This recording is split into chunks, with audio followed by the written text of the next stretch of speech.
The reading this morning is written in the 40th chapter of Isaiah, beginning at the first verse. Comfort, comfort my people, says your God. Speak tenderly to Jerusalem and proclaim to her that her hard service has been completed, that her sin has been paid for, that she has received from the Lord's hand double for all her sins. A voice of one calling, in the wilderness, prepare the way for the Lord, make straight in the desert a highway for our God. Every valley shall be raised up, every mountain and hill made low. The rough ground shall become level, the rugged places a plain. And the glory of the Lord will be revealed, and all the people will see it together, for the mouth of the Lord has spoken. A voice says, cry out. And I said, what shall I cry?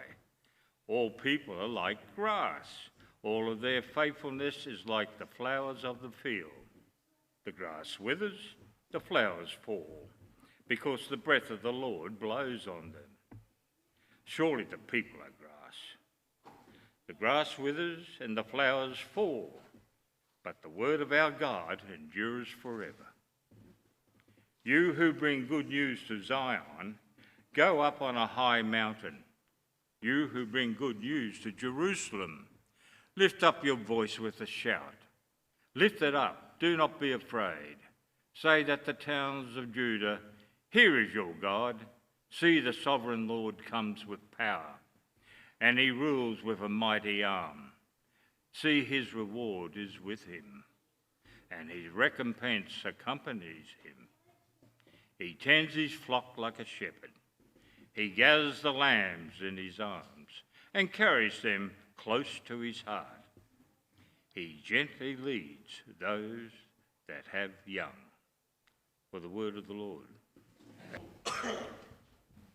All right. I apologise for my voice a bit. I have a bit of a cold at the moment, so I'll try and keep that to myself. Wasn't sure about that. But hi everybody. I thought I was asked to talk about Isaiah 40 to 55, and so that's where my preparation has been. And if you're doing the Lenten study, you either have done the studies and the readings for that, are doing them right now, or will be shortly doing them. And I have to confess, I found it quite challenging. And one of the things that first hit me was there was no specific mention of the word hope. And I came away with a real sense of heaviness from my first reading through. It reminded me of Jeremiah, and I think we're familiar with the quote, Jeremiah 29:11, for I know the plans I have for you, declares the Lord, plans to prosper you and not to harm you, plans to give you hope and a future. And I know a lot of people, a lot of Christians like to write that in cards, sort of like this blessing, and kind of forget that the context of that quote is completely contrary to that passage. It is in the midst of great turmoil and hardship that Jeremiah and Isaiah are written. There's a lot of turmoil. Israel has fallen. Judah stands alone, beset. Jerusalem was destroyed. This was not great times.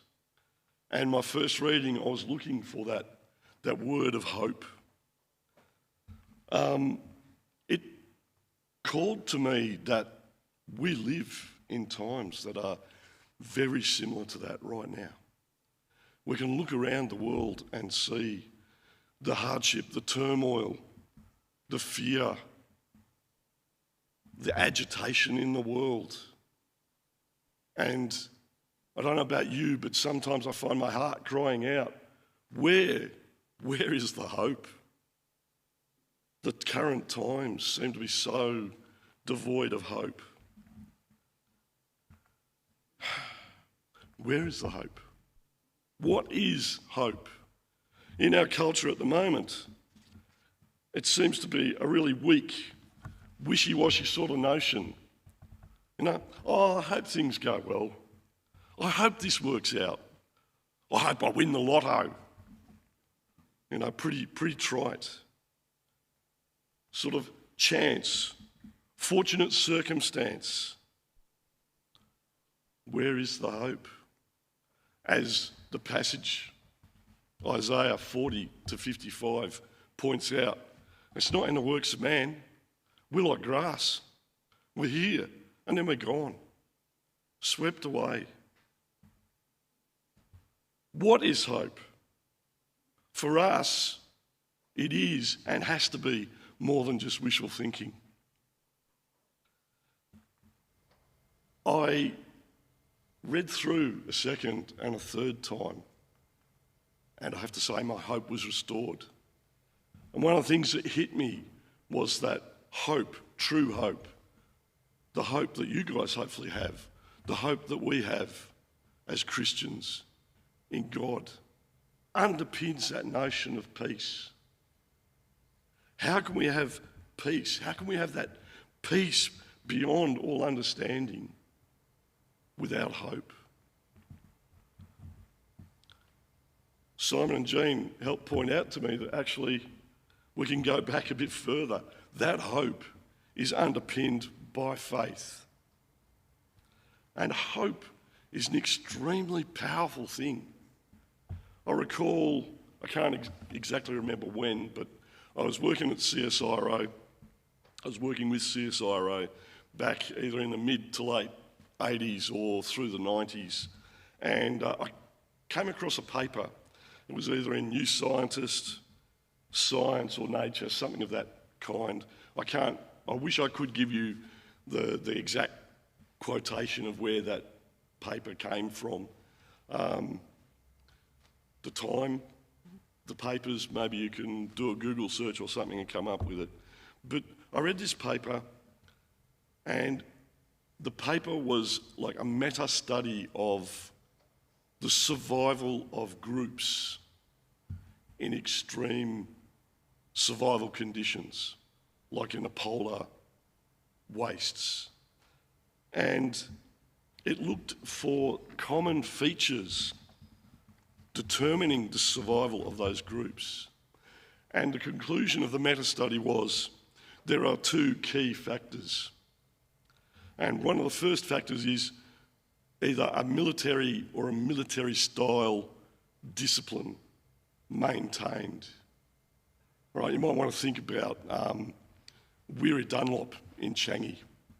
Okay, so many of those Australian guys survived the hardships because that chain of command was maintained. The leaders looked after their subordinates.